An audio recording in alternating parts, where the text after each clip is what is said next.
రాబోయే ఎన్నికలకు సిద్ధంగా కావాలంటూ ఆంధ్రప్రదేశ్లో సిద్ధం పేరుతో భారీ సభలను నిర్వహిస్తున్న వైసీపీ ఈ నేపథ్యంలో హైదరాబాద్ కూకట్పల్లిలో నిర్వహించిన మేమంతా సిద్ధం కార్యకర్తల ఆత్మీయ సమ్మేళనానికి నేతలు కార్యకర్తలు ఎంపీలు ఎమ్మెల్యేలు హాజరయ్యారు. ఏపీలో సిద్ధం సభలు సక్సెస్ అయ్యాయని వైసీపీకి వస్తున్న ప్రజాభిమానం తట్టుకోలేకనే ప్రతిపక్షాలు భౌతిక దాడులు చేస్తున్నాయని అన్నారు. ఎవరు ఎన్ని కుట్రలు చేసినా 2019 కంటే అత్యధిక సీట్లను వైసీపీ ప్రభుత్వాన్ని ఏర్పాటు చేయనుందని ప్రస్తుతం సీఎం జగన్ పై జరిగిన దాడి కుట్రలో భాగమే అంటున్న తిరుపతి ఎంపీ డాక్టర్ గురుమూర్తితో మా bureau chief Mahender Reddy face to face.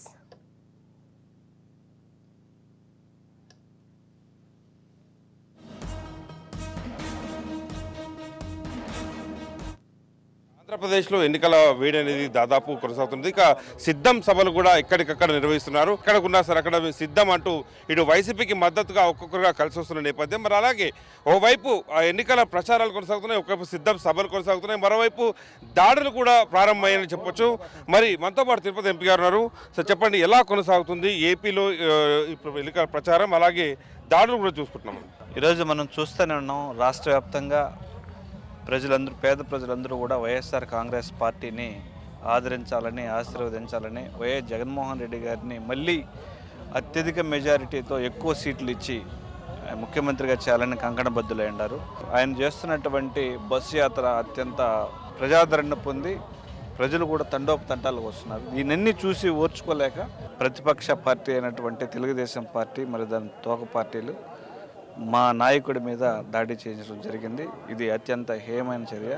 ఏదో రకంగా కోర్టులలో కేసు వేయడం కానీ లేదంటే ఏ కార్యక్రమం చేసినా అడ్డు తగలడం కానీ ఇవన్నీ చేసి ప్రజలకి మంచి జరగకూడదన్న ఆలోచనలతో ప్రతిపక్ష పార్టీలు ఉన్నాయి. లోకేష్ గారు మన ట్విట్టర్లో పెట్టారంట నిన్న, వాళ్ళే చేసుకున్నారు, వైసీపీ వాళ్ళే చేసుకున్నారని.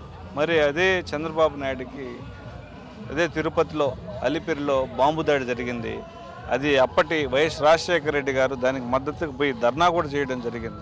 అలాంటి మంచి మనసుకున్నది వైఎస్ కుటుంబం. అదే చంద్రబాబు నాయుడు గారి కుటుంబం అయితే వీటన్నిటిని ఎంకరేజ్ చేస్తూ ఏదో రకంగా అడ్డు తొలగిస్తే మనమే అధికారాన్ని చేపట్టవచ్చు అనే దురుద్దేశంతో వాళ్ళు ఎన్ని చేస్తున్నారు, ఎన్ని చాలా తప్పు, ఎన్ని మానుకోవాలని అందరం హెచ్చరిస్తాను. అయితే ఈ భౌతిక దాడులు ఎవరు కూడా చేయడానికి వీలేదు. ఈ భౌతిక దాడుల పైన మరి వైసీపీ ఎలా ముందుకెళ్తుంది, మరి దీనిపైన ఇప్పటికే కంప్లైంట్లు ఏమైనా ఇచ్చారా, ఎలాంటి ఈసీ ఎలాంటి నిర్ణయం తీసుకుంటారు? విచారణ ఆదేశించున్నారు, విచారణ చేస్తున్నారు. దాంట్లో నిజాలు తెలిసిన తర్వాత ఇన్ని కంప్లైంట్ చేస్తాం. సిద్ధం సభలకు ఎలా వస్తుంది? హైదరాబాద్లో ఈరోజు ఈ సభలు పెట్టుకున్నారు, స్పందన ఎలా ఉన్నారు? మీరే చూస్తున్నారు ఎంత ఉత్సాహంగా ఉన్నారు. మా జగనన్న ముఖ్యమంత్రి చేయాలని కంకణబద్దులై సో అందరూ కూడా కృషి చేస్తున్నారు.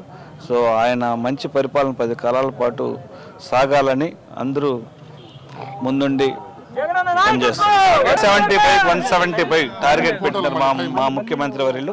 సో ఖచ్చితంగా సాధించి తీరుతాం. ఇది మొత్తంగా తిరుపతి ఎంపీ గురుమూర్తి గారు చెప్పిన విషయం. భౌతిక దాడులు చేయడం అనేది నిజంగా అనైతికం. రాజకీయంగా ఏదైనా సరే రాజకీయం ఎదుర్కోవాలి, కానీ భౌతిక దాడులు అనేవి ఎక్కడ కూడా ఎవరు కూడా ఎంకరేజ్ చేయాల్సినవి కావు. టీడీపీ శ్రేణులు ఒకవైపు దాడిని కూడా వాళ్ళు చమత్కారంగా ట్విట్టర్లో కానీ ఇట్లా వేదికగా పంచుకోవడం అనేది కూడా హాస్యాస్పదం. దీనిపైన ఈసీ అయితే దర్యాప్తు చేస్తుంది. అలాగే మా టార్గెట్ 175 అన్నట్టుగా కూడా తిరుపతి ఎంపీ గురుమూర్తి చెప్పిన విషయం. ఓవరాల్గా హైదరాబాద్లో సిద్ధం సభకు మాత్రం వందలాది మంది ఇక్కడ కదిలి రావడం, అలాగే అన్ని ప్రాంతాల్లో తెలుగువారు ఎక్కడున్నా సరే అక్కడ సిద్ధం సభలు ఇలాగే కొనసాగుతాయి. దాదాపు స్పందన కూడా వస్తుంది, భారీ మెజారిటీ కూడా ఇక్కడ వస్తుంది. భారీ మెజారిటీతో మేము గెలుస్తామని కూడా వైసీపీ శ్రేణులు అయితే ఓవైపు ఉన్న పరిస్థితి.